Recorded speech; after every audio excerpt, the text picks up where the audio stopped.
Magandang gabi mga kaibigan, mga kapatid at mga kababayan. Mainit pong isyu ngayon ang tungkol po sa charter change o amendments to the Constitution, to the 1987 Constitution. Ang dalawa pong isyu ang pinag-uusapan dito. Una po yung paraan ng pagbabago at kung ano ang mga pagbabago na gagawin dito sa saligang batas na ito. Ang tatalakayin po natin ngayon ay tungkol po sa paraan ng pagbabago. Ayon po sa Article 17 of the 1987 Constitution, Section 1, sinasaad po doon yung dalawang mode of amending, modes of drafting the amendments to the Constitution. Ang sinasabi po doon, una, yung by way of Constituent Assembly with 3/4 votes of Congress, at yung isa naman ay by way of Constitutional Convention. So ano po pagkakaiba ng dalawa? Kapag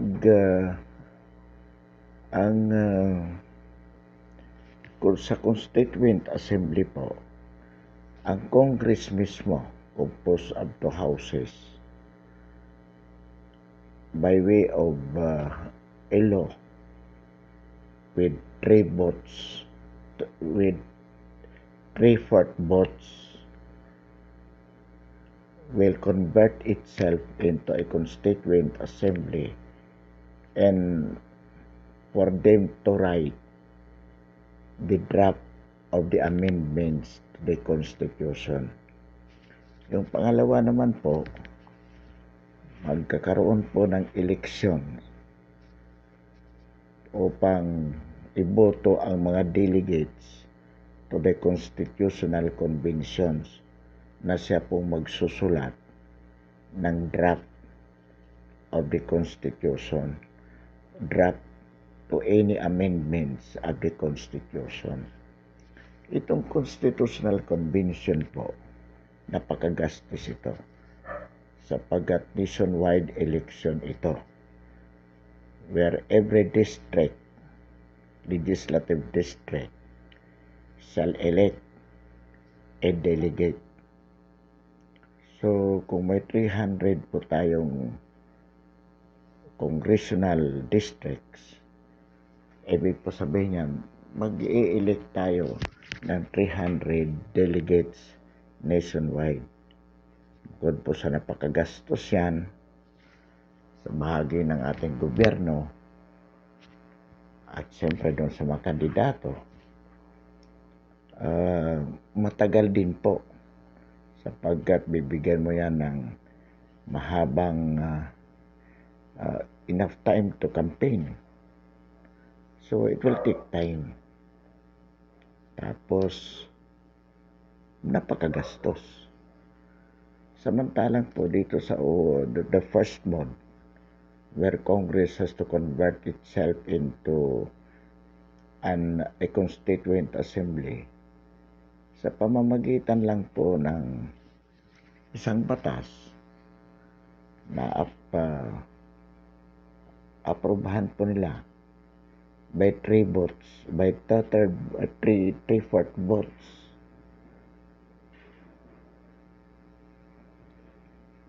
Agad-agad, pwede na pong sila mismo ang magsulat ng mag-draft ng mga pagbabago sa ating saligang batas. So, di na po tayo magkakaroon ng eleksyon. Nakatipid po tayo ng malaki sa oras at saka sa pera. At bukod pa po sa pangalawa pa po dyan na disadvantages ng constitutional conventions, ito pong mga delegado, sapagkat bago po sila, susulat po sila sa saligang batas, they have no experience even of writing an ordinary law. Samantalang itong mga congressman, senador, they have been in the business for years of drafting a law. So malaki po, experience-wise, advantageous yung Constituent Assembly. Kaya po, kahit nung panahon pa ni Pangulong Gloria Macapagal Arroyo, it was already suggested that amendments should be by way of Constituent Assembly. At itong kay Pangulong Duterte po, who have been suggesting for a federalism and some other amendments to the Constitution, sinasuggest din po yung Constituent Assembly. So, lahat naman po, there is no objection from all quarters as regards the adoption of the first mode whereby Congress has to convert itself into a Constituent Assembly to draft any amendment or amendments to the Constitution. Ang issue lamang po dito, kung separate ba ang Congress has to do it separately in terms of separate ang boto ng senador at separate ang boto ng congressman. Kasi po, kung separate po yan, kung mayroon tayong 24 senators, ang kailangan pong boto, 18 votes of the senators. Kung 300 din naman kung 300 ang congressman, divided by 4 times 3. So, 30 divided by 4, multiply by 3. Something about 180 congressmen ang kakailanganing boto, or even more, kasi basta ang formula po dyan, assuming we have 300 congressmen, so divided by 4, multiply by 3, the product would be the required number to approve the law adopting Congress to convert itself into a Constituent Assembly. So, ganyan po dito po nagkakaroon ng parang hindi pagkakasundo o disagreement, because the lower house is saying that it is by way of joint session voting jointly. Samantalang po yung Senado ang sinasabi, it is a joint session voting separately. Na ibig sabihin po, para sa mga senador, kung hindi bumoto ang 18 senador, wala na yan, scratch yan, hindi matutuloy. Pero ang sinasabi naman ng lower house, hindi, ibig sabihin yan, 300 plus 24, 324, divided by 4 times 3. The product will be the required number regardless of whether it is a vote of the congressman or the senator. So yan po. Ngayon ang tanong po dito, ano ba talaga? Kasi po, ang nakalagay lamang sa section 1, paragraph A, Congress by 3/4 votes shall convert itself into a constituent assembly. Hindi po sinabi, hindi ng kung voting jointly or voting separately. So, ito po yung issue dyan. Ano ba talaga ang ibig sabihin nito? Is it voting separately or voting jointly in a joint session? Well, naturalmente, ang mga sa bahagi ng mga senador, they are claiming it that it should be. Sa bahagi naman ng lower house, hindi jointly yan. So, ang issue po dito, ano ba talaga ang paninindigan ng sambayanan? Una po, para maintindihan po natin, under the Constitution po, when there is a question as to what the provisions of the Constitution means, well, it would finally be for the Supreme Court to interpret or to decide kung ano nga ba. But the problem is the Supreme Court cannot decide without a case being brought before it for its decision. And the Supreme Court can only decide when there is an actual case, when there is an actual controversy.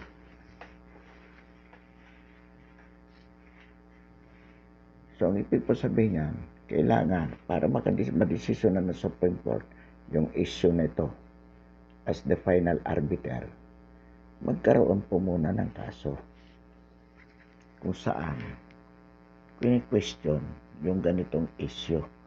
The issue is being raised before the Supreme Court.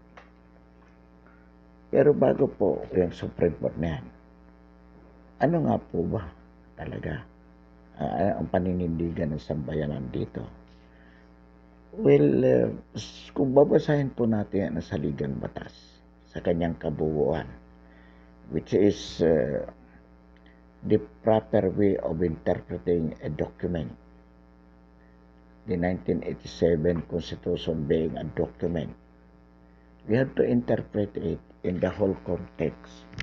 At sa saligang batas po, may mga provisions doon na kung saan sinabi ng may mga issues na kung saan sinabi ng saligang batas na itong mga issues na ito should be resolved in a joint session, voting separately or voting jointly. Maliwanag po na binanggit ng saligang batas. Halimbawa po, sa pagpili po ng tingnan po natin.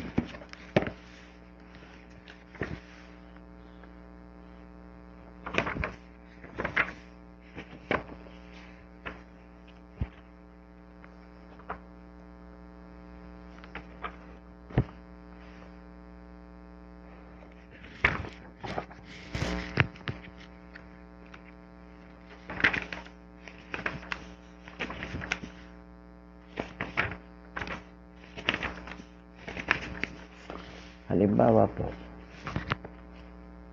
sa pagpili po ng presidente, Section 4, Article 7. Ano po ang sinasabi dyan? Kapag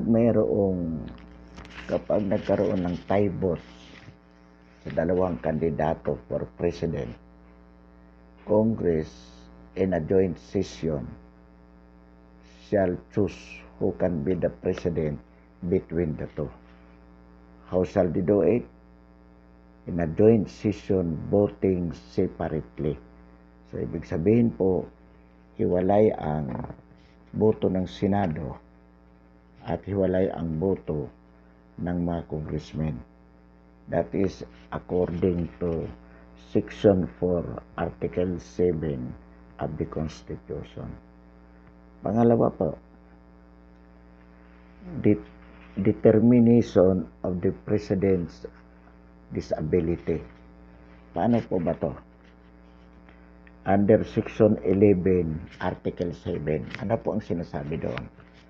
Sapagkat po, ang sinasabi ng provision na to, Section 7, Article 7, kapag sumulat ang majority of the cabinet members to the office of the Senate President, telling the Senate President to the effect that according to their determination, the President is disabled physically or mentally, the Senate President will write back, will inform the President about the letter of his cabinet members. When the President disputes that the allegation of the majority of the cabinets, the Senate President will inform the majority of the cabinet members about the fact that the President disputed their determination. If the President or if the majority members of the cabinet would write back to the Senate President saying that it's not true, the fact of the matter is the President is really disabled, then in a joint session voting separately, Congress shall determine as to whether the President is indeed disabled or not. Another issue, confirming the nomination of the Vice President. When the Vice President is vacant, when the office of the Vice President is vacant, the President will nominate the Vice President subject for the confirmation by Congress in a joint session voting separately. Declaration of war. Also, it would be for Congress to declare the existence of war in a joint session voting separately. Also,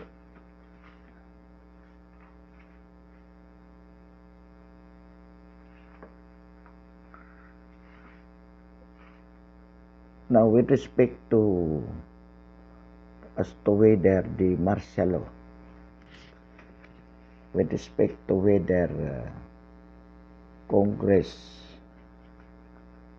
this is under Section 18 of Article 7, when the President proclaimed martial law, it would be for the Congress voting jointly in a joint session to determine whether the proclamation of the President should be extended, should be recalled or revoked. So that is for Congress to decide in a joint session voting jointly. So in other words, under the Constitution, there are specific issues as to whether that issue or those issues should be decided by Congress in a joint session, whether voting jointly or separately. But with respect to amendment of the Constitution by way of Constituent Assembly, the Constitution is silent as to whether the votation is jointly or separately. So this is now the issue. Well, of course, amendment to the Constitution is we believe that it would be for it is more urgent than any ordinary issues cited, similar to that of the martial law proclamation, which is subject for revocation or confirmation by Congress in a joint session voting jointly. So, you will know how urgent, how emergency martial law is compared to other issues cited in the Constitution.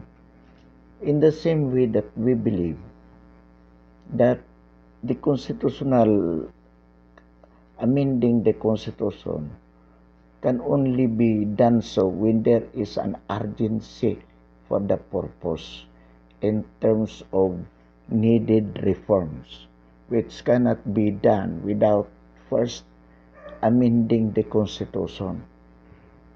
That being so, it is our position that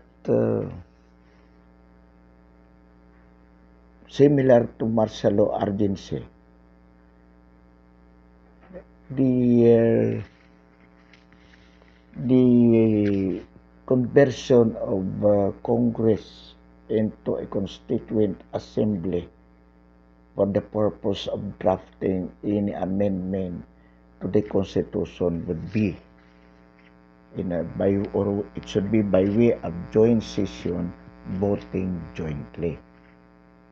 Why? Because as we said, under Section 18 of Executive of Article 7, where the President can proclaim martial law, of course, when there is rebellion or invasion, and these things are very urgent, so the President could proclaim martial law.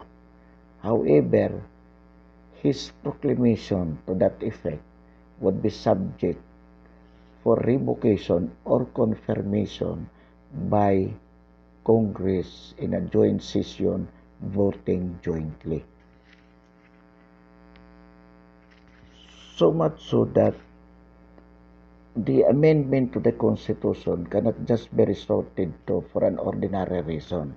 There should be an urgent reason for the Filipino people, through the President,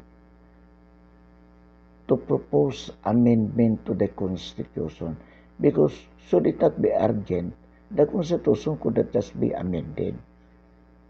So, if the urgency of proclaiming martial law could be equated with the amendment to the Constitution, and martial law proclamation is subjected to confirmation or revocation by Congress in a joint session voting jointly, then we hold that in a similar situation of urgency, Constitution can be amended with urgency, wherein Congress by 3/4 votes in a joint session voting jointly could propose any amendment to the Constitution in its capacity as a constituent assembly. Now, as we said, the final arbiter of any question or issue relative to the Constitution belongs to the Supreme Court. But the Supreme Court cannot decide the issue without a case being brought before it. And one requirement of being a case of a ripe case subject for filing is the actual controversy. Because when there is no actual controversy, it will be considered not an academic, or it is not ripe, or it is, since there is no actual controversy, there is no reason for the court to step into it or to acquire jurisdiction over that specific case. So our suggestion is this: the Senate or the President may call a joint session requesting Congress to convert itself into a constituent assembly in accordance with Section 1 of Article 17. Now, if the Senate would oppose it, of course, there would be a joint session. During the joint session, the issue will crop up definitely because Senate some senators would be saying that it has to be, the votation should be by way of separate. The votation should be separately. Kung the lower house should say it would be jointly, then let the lower house push through so that there will be an actual controversy, and let any senator, any person, anyway for that matter, go to the Supreme Court petitioning as to whether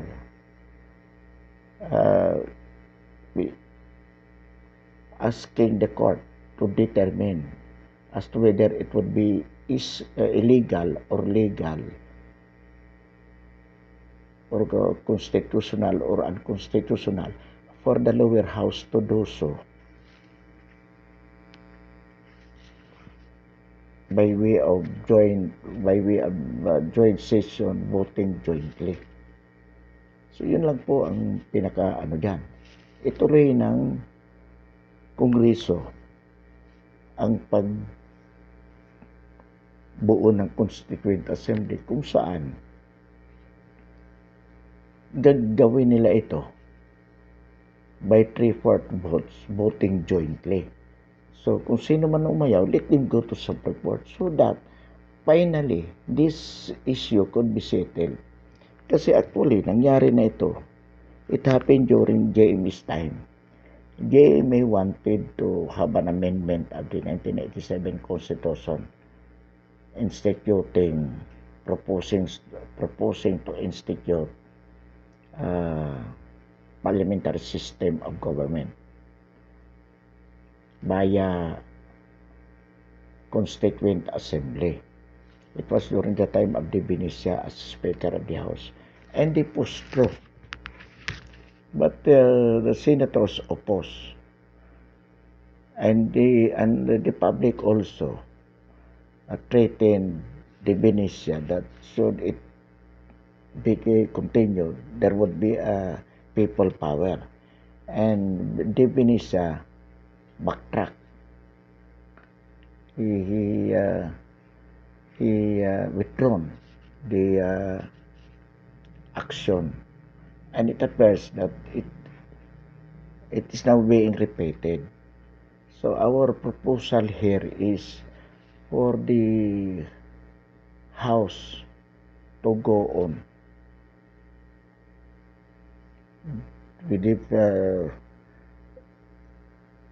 even if the Senate would oppose it, so that any oppositor could just go to the Supreme Court for the Supreme Court to finally decide on this case. If the Supreme Court says it is unconstitutional because it should be separately, so be it.